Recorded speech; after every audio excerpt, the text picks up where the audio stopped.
IAS अफसरों के तबादलों से जुड़ी एक बड़ी खबर। मनीष चौहान बने मंडलायुक्त आजमगढ़। एस राजलिंगम कुशीनगर के डीएम बनाए गए। रविंद्र कुमार विशेष सचिव खाद्य रसद बने। कल आईएएस अफसरों का हुआ था तबादला। यूपी में आईएएस अफसरों के तबादलों से जुड़ी एक बड़ी खबर इस वक्त निकल के सामने आ रही है, जहां मनीष चौहान बने मंडलायुक्त आजमगढ़। साथ ही साथ आपको बताते चले कि एस राजलिंगम कुशीनगर के डीएम के पद पर बने रहेंगे। वहीं रविंद्र कुमार विशेष सचिव खाद्य रसद बनाए गए हैं। आपको साथ ही ये भी बताते चले कि कल आईएएस अफसरों का तबादला किया गया था, जिसके बाद एक बड़ी खबर इस वक्त निकल के सामने आ रही है। इस खबर पर ज्यादा जानकारी के लिए हमारे संवाददाता नितिन हमारे साथ जुड़ चुके हैं। नितिन, यूपी में आईएएस अफसरों के तबादले किए गए हैं, तो इस दौरान कितने अफसरों के तबादले किए गए हैं? देखिए, यूपी में आईएएस अफसरों के तबादले किए तो गए थे, लेकिन एकाएक वाराणसी और कुशीनगर के जो डीएम है उनका तबादला जो है वो रोक दिया गया है। वाराणसी के जो डीएम है वो कौशल राज शर्मा बने रहेंगे और इसी तरह से कुशीनगर से अगर हम बताएं तो कुशीनगर के भी जो मंडला आयुक्त हैं राजलिंगम वो बने रहेंगे। तो ये बड़ी खबर है, क्योंकि दोनों ही अधिकारियों का ट्रांसफर हुआ था, लेकिन उसके बाद एकाएक इन दोनों ही के आदेश जो है वो रद्द किए गए और उनको वापस उन्हीं जगहों पर फिर से भेजा गया है। लेकिन नितिन, क्या कुछ वजह निकल के सामने आ रही है? क्योंकि 24 घंटे के पहले ही अभी ये तबादलों का जो है ये जारी किया गया था कि अफसरों के तबादले किए गए हैं, तो क्या कुछ वजह निकल के सामने आ रही है जो कुछ अफसरों के तबादलों पर रोक लगा दी गई? देखिए, साफ तौर पर उनके काम को देखते हुए और जिस तरह से लगातार कुशीनगर में और इसके अलावा आपका बनारस में, इन दोनों ही जगहों पर सरकार की ज्यादा फोकस रहा है, क्योंकि दोनों ही धार्मिक स्थल हैं। चाहे कुशीनगर की हम बात करें तो भगवान बुद्ध की धरती है, वहां पर भगवान बुद्ध से जुड़ी हुई काफी जो चीजें हैं उनको, उनके विकास को लेकर के और टूरिज्म को कैसे बेहतर किया जाए उसको लेकर के सरकार काम कर रही है। दूसरी तरफ बनारस, जो कि प्रधानमंत्री का संसदीय क्षेत्र है, वहां पर अभी साफ तौर पर सबने देखा कि किस तरह से काशी कॉरिडोर में बेहतर काम हुआ है और उसकी निगरानी कहीं ना कहीं डीएम कौशल राज शर्मा के अंडर में ही थी। तो इन दोनों अधिकारियों का बेहतर काम था और इसी वजह से कहीं ना कहीं इन दोनों के जो तबादले हैं उन पर जो ब्रेक है वो लगाए गए। बिल्कुल, धन्यवाद नितिन इस खबर पर हमारे साथ जुड़ने के लिए। आगे भी नितिन हमारे साथ बने रहेंगे। उत्तराखंड में बीजेपी ने किया नए प्रदेश अध्यक्ष का ऐलान। बीजेपी के नए प्रदेश अध्यक्ष बनाए गए महेंद्र भट्ट। बीजेपी के नए प्रदेश अध्यक्ष महेंद्र भट्ट बनाए गए हैं। तो एक बड़ी खबर इस वक्त निकल के सामने आ रही है। बद्रीनाथ नंदप्रयाग के पूर्व विधायक है महेंद्र भट्ट। पार्टी का ब्राह्मण चेहरा है महेंद्र भट्ट। तो एक बड़ी खबर उत्तराखंड से निकल के सामने आ रही है, जहां बीजेपी ने नए प्रदेश अध्यक्ष का ऐलान कर दिया है। इस खबर पर ज्यादा जानकारी के लिए हमारे संवाददाता नितिन हमारे साथ जुड़ चुके हैं। नितिन, उत्तराखंड में भाजपा ने नए प्रदेश अध्यक्ष का ऐलान किया है, जिसमें बतौर महेंद्र भट्ट भाजपा के नए प्रदेश अध्यक्ष बनाए गए हैं। तो क्या कुछ वजह निकल के सामने आ रही है? देखिए, विधानसभा चुनाव होने के बाद उत्तराखंड में जो प्रदेश अध्यक्ष थे उनकी जगह खाली थी और उसके बाद से उनका कार्यकाल भी जो पूरा हुआ था उसके बाद से ये जगह जो खाली थी, लगातार इस पर विचार मंथन चल रहा था कि आखिर नया प्रदेश अध्यक्ष कौन होगा, जैसे कि उत्तर प्रदेश में भी चल रहा है। उसी कड़ी में महेंद्र भट्ट, जो कि पूर्व विधायक रह चुके हैं, सीनियर नेता है, ब्राह्मण चेहरा है, उन्हें पार्टी का नेतृत्व जो है वो उत्तराखंड में दिया गया है। और अब उत्तर प्रदेश में कौन जो होगा नया प्रदेश अध्यक्ष भाजपा का, उसको लेकर के भी कहीं ना कहीं जो तलाश है वो अब तेज हो गई है और बहुत जल्दी बताया जा रहा है कि उत्तर प्रदेश में भी भारतीय जनता पार्टी का जो प्रदेश अध्यक्ष होगा उसके नाम भी फाइनल हो जाएंगे। जी, धन्यवाद नितिन कुमार इस खबर पर हमारे साथ जुड़ने के लिए। फरीदाबाद में युवती ने लगाई फांसी। पुलिस प्रोटेक्शन हाउस में रह रही युवती ने लगाई फांसी। लेडी कांस्टेबल ने दरवाजा खुलवाने की भी की थी कोशिश। हीरापुर गांव की रहने वाली थी 21 वर्षीय मृतक युवती। कल ही आर्य समाज मंदिर में युवती ने की थी शादी। कोर्ट ने नए जोड़े को सेफ हाउस में रखने का दिया था आदेश। पूरे मामले में पुलिस जांच पड़ताल में जुटी। सेक्टर 30 के पुलिस लाइन का पूरा मामला। खबर फरीदाबाद से निकल के सामने आ रही है, जहां पर पुलिस प्रोटेक्शन हाउस में एक युवती ने फांसी लगाई है। इस खबर पर ज्यादा जानकारी के लिए फरीदाबाद से हमारे संवाददाता मनोज हमारे साथ जुड़ चुके हैं। मनोज, एक खबर निकल के सामने आ रही है जहां पुलिस प्रोटेक्शन हाउस में एक युवती ने फांसी लगाकर आत्महत्या कर ली है, तो क्या कुछ वजह अभी तक निकल के सामने आ रही है? बता दें कि फरीदाबाद में पुलिस लाइन है, जिसको लेकर कहीं ना कहीं पुलिस लाइन है, जिसमें आज युवती ने कल ही आर्य समाज मंदिर में शादी की थी और पुलिस प्रोटेक्शन को लेकर वो पुलिस लाइन में रह रही थी। जिसके बाद वहां पर लड़के के साथ वो रह रही थी। लड़के को वहां से पुलिस ने पूछताछ के लिए किसी अन्य विषय के लिए वहां से निकाल लिया, जिसके बाद वो जो सारा जो मामला है वो सूचना ये आई है कि लड़की ने वहाँ फांसी खा ली है और जिसका विरोध परिजन वहाँ कर रहे हैं। हीरापुर की रहने वाली युवती है और जो लड़का है वो फरीदाबाद का पलवल का रहने वाला है। जी, तो क्या कुछ वजह अभी तक निकल के सामने आ रही है युवती के आत्महत्या के पीछे? अभी तक मामले का कोई स्पष्टीकरण नहीं हो पाया कि पुलिस अभी इस मामले में कुछ भी कहने से फिलहाल बच रही है, क्योंकि पुलिस लाइन का मामला है। कहीं ना कहीं पुलिस है वो कहीं ना कहीं सवालों को घेरे में है, क्योंकि जो सरपंच है उनका साफ आरोप है कि लड़की कॉलेज के लिए निकली थी और उसके बाद वो कल घर नहीं पहुंची। पता चला था कि उसने आर्य समाज मंदिर में शादी कर ली है। पुलिस प्रोटेक्शन ले ली है इस लड़की ने और आज जब सूचना उन परिजनों को मिली तो लड़की को जो फांसी की जो सूचना उनको प्राप्त हो पाई थी। जी, धन्यवाद मनोज इस खबर पर हमारे साथ जुड़कर तमाम जानकारी साझा करने के लिए। वाराणसी में लगातार बढ़ रहा है गंगा का जलस्तर। 3 सेंटीमीटर प्रति घंटे की रफ्तार से बढ़ रहा है जलस्तर। वाराणसी में गंगा का जलस्तर पहुंचा 66.50। चेतावनी बिंदु से करीब 4 मीटर की दूरी पर पहुंचा गंगा का जल। हरिश्चंद्र घाट के ऊपरी स्थान पर हो रहा शवदाह। बढ़ते गंगा के जलस्तर को लेकर अलर्ट भी जारी किया गया। खबर वाराणसी से निकल के सामने आ रही है, जहां गंगा का जलस्तर लगातार बढ़ता जा रहा है। 3 सेंटीमीटर प्रति घंटे की रफ्तार से गंगा का जलस्तर बढ़ता हुआ वाराणसी में नजर आ रहा है। वहीं गंगा घाट का जलस्तर 66.50 पहुंच चुका है। चेतावनी बिंदु से करीब 4 मीटर की दूरी पर जलस्तर पहुंच चुका है। हरिश्चंद्र घाट के ऊपरी स्थान पर शवदाह भी किए जा रहे हैं। बढ़ते गंगा जल स्तर को लेकर अलर्ट भी वहां के प्रशासन द्वारा जारी कर दिया गया है। लखनऊ लुलु मॉल में नमाज पढ़ने वाले आरोपियों को मिली जमानत। आरोपियों को सशर्त जमानत पर रिहा करने का आदेश। 20,000 का मुचलका दाखिल करने पर मिली जमानत। मोहम्मद आदिल, सईद और इरफान मोहम्मद आतिक को मिली जमानत। मोहम्मद रेहान और मोहम्मद लुकमान को भी जमानत दी गई। सभी आरोपी बुलाए जाने पर कोर्ट में हाजिर होंगे।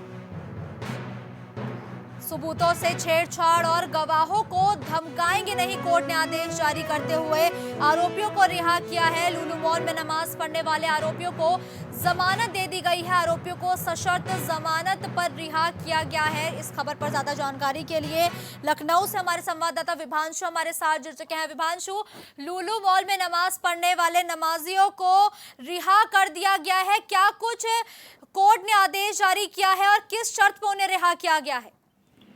जी मुस्कान, आपको बता दें कि लुलु मॉल प्रकरण में नमाज पढ़ने के बाद उठे विवाद के बाद जो अराजकता फैलाते हुए नमाजी पकड़े गए थे, यानी कि वो सार्वजनिक स्थल पर नमाज पढ़ते हुए पकड़े गए थे, उन्हें सीसीटीवी फुटेज के माध्यम से पुलिस ने गिरफ्त में लिया था और उन्हें सशर्त जमानत मिली है। 20,000 के मुचलके पर, यानी कि 20,000 अदालत में उनके द्वारा मुचलका भरा है। उसके बाद जो मोहम्मद आदिल है, मोहम्मद सईद है, मोहम्मद इरफान है, मोहम्मद अतीक है, इन लोगों को जमानत दी गई है। साथ ही साथ आपको बताएं कि कोर्ट की तरफ से कहा गया है कि जब भी कोर्ट आपको बुलाएगा तो आप हाजिर होंगे। साथ ही साथ ऐसे भी उनको निर्देश दिए गए हैं कि इनकी भी सुरक्षा का देखते हुए जो गवाहों को धमकाए नहीं और डराए नहीं, और जब भी कोर्ट बुलाए तो ये कोर्ट में पेश हुए। जी विभांशु, लुलु मॉल का मुद्दा शुरुआत से ही नमाज पढ़ने का एक बहुत ही बड़ा मुद्दा निकल के सामने आ रहा है, तो जब अब इनकी रिहाई की खबर निकल के सामने आई तो क्या किसी हिंदुवादी संगठन की प्रतिक्रिया अभी तक देखने को मिल रही है? जी बिल्कुल मुस्कान, आपको बता दें कि जिन धाराओं में इनको गिरफ्त में लिया गया था और इन्हें हिरासत में लिया गया था, उसमें देखे तो एक मुचलके के तहत जमानत मिल जाती है। तो इसमें अब देखने वाली बात ये होगी कि अब इन्हें जो इन्होंने कृत्य किया उसकी सजा मिल चुकी है और अदालत की तरफ से आगे भी बुलाने की बात कही गई है। तो कहीं ना कहीं इससे शांति व्यवस्था जो प्रशासन इस पे कार्यरत है वो पूरी तरह से बना हुआ है और ऐसे अभी कोई इस तरह के प्रतिक्रिया नहीं आ रही है हिंदू संगठन की तरफ से कि उनकी जमानत पर विरोध कर रहे हैं। जी जी, धन्यवाद विभांशु इस खबर पर हमारे साथ जुड़ने के लिए। लखनऊ में पुलिस और बदमाश के बीच हुई मुठभेड़। 20,000 के इनामी गैंगस्टर सिराज से हुई पुलिस की मुठभेड़। मुठभेड़ में पुलिस की गोली से घायल हुआ बदमाश। गोमती नगर पुलिस ने घायल बदमाश को इलाज के लिए कराया भर्ती। मौके से एक अन्य आरोपी बाइक से हुआ फरार। तमंचा, कारतूस सहित सोने के जेवरात बदमाश के पास से पुलिस द्वारा किए गए बरामद। सहारा हॉस्पिटल के पास हुई ये मुठभेड़। खबर लखनऊ से सामने आ रही है, जहां पुलिस और बदमाश के बीच बीती रात मुठभेड़ देखने को मिली। इस दौरान 20,000 के इनामी गैंगस्टर सिराज से पुलिस की मुठभेड़ हुई। मुठभेड़ में पुलिस की गोली से बदमाश घायल भी हो गया, जिसे इलाज के लिए अस्पताल में भर्ती भी कराया गया है। गोमती नगर पुलिस ने घायल बदमाश को इलाज के लिए भर्ती कराया। इस खबर पर ज्यादा जानकारी के लिए लखनऊ से हमारे संवाददाता शादाब जुड़ चुके हैं। शादाब, बीती रात पुलिस और बदमाश के बीच मुठभेड़ हुई है, क्या कुछ अपडेट है?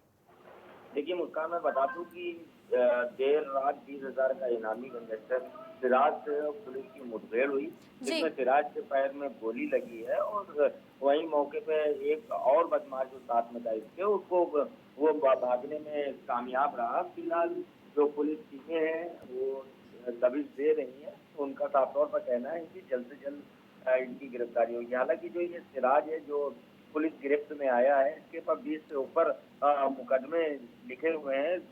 लखनऊ के कई थानों पे मुकदमे लिखे हैं और साथ ही लखनऊ के बाहर जो जैसे सुल्तानपुर हुआ, इसके अलावा कई शहरों में इसके खिलाफ मुकदमे लिखे गए। हालांकि जो पुलिस है उनका साफ तौर पर कहना है कि गोमती नगर पुलिस ने इससे चेकिंग हो रही थी, उसी दौरान इनको रोकने की कोशिश की गई, जिसके जवाब में इन्होंने पुलिस पे फायरिंग की। उसके बाद जवाबी फायरिंग में जब पुलिस ने फायर किया तो इसके पैर पे गोली लगी और ये घायल हो गया है। इसको गिरफ्तार कर लिया गया। वही साथ ही एक और जो इसके साथ साथी था इसका, वो मौके से फरार होने में कामयाब हो गया। जी, धन्यवाद शादाब सिद्दीकी इस खबर पर जुड़कर हमारे साथ तमाम जानकारी साझा करने के लिए।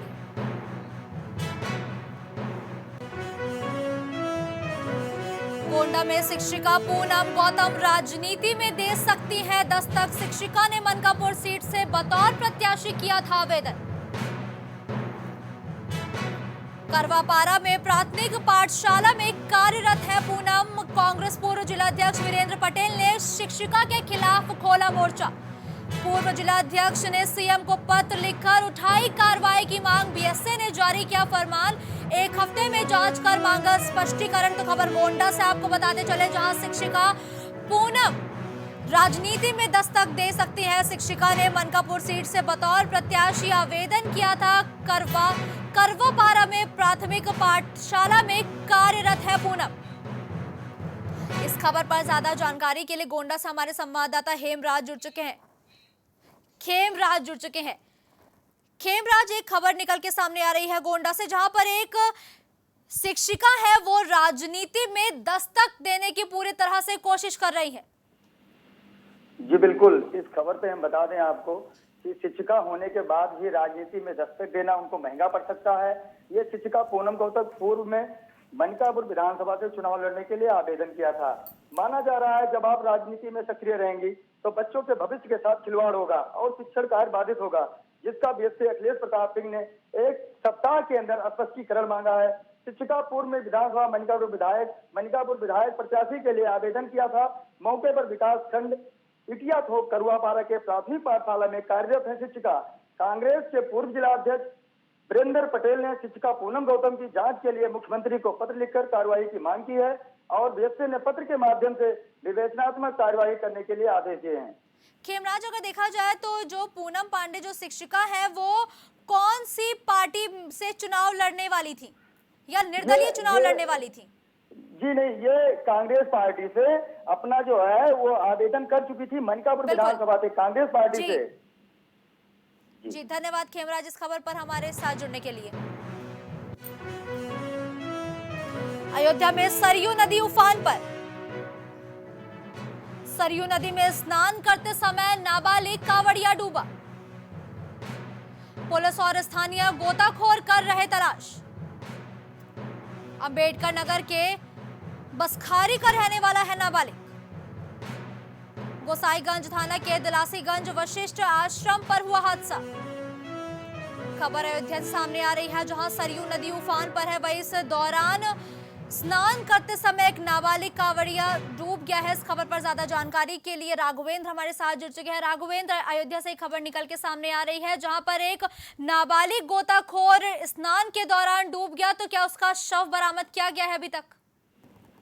देखिए मुस्कान, जो है गोताखोर और स्थानीय जो है शव को ढूंढने लगी है। बता दें कि ये मामला जो है वो गोसाईगंज इलाका आता है। और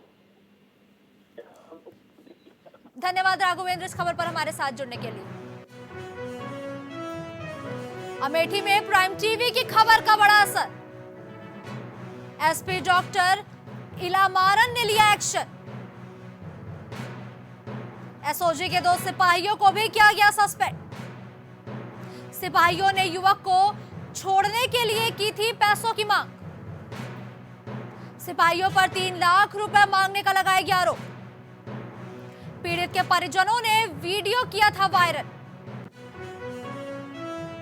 खबर अमेठी से निकल के सामने आ रही है जहां प्राइम टीवी की खबर का बड़ा असर देखने को मिला, जिसके बाद एसपी ने एक्शन लिया है इस पूरे मामले पर। प्राइम टीवी ने प्रमुखता के साथ ये खबर चलाई थी, जिसके बाद एसओजी के 2 सिपाहियों को सस्पेंड किया है। सिपाहियों ने युवक को छोड़ने के लिए पैसों की मांग की थी। सिपाहियों पर 3 लाख रुपए मांगने का आरोप लगाया था। इस खबर को प्राइम टीवी ने प्राथमिकता के साथ चलाया था, जिसका असर देखने को मिला। इस पूरे मामले पर एसपी ने भी एक्शन लिया है, तो अमेठी में प्राइम टीवी की खबर का बड़ा असर देखने को मिला। कुछ भाव पुष्प आप देख रहे हैं।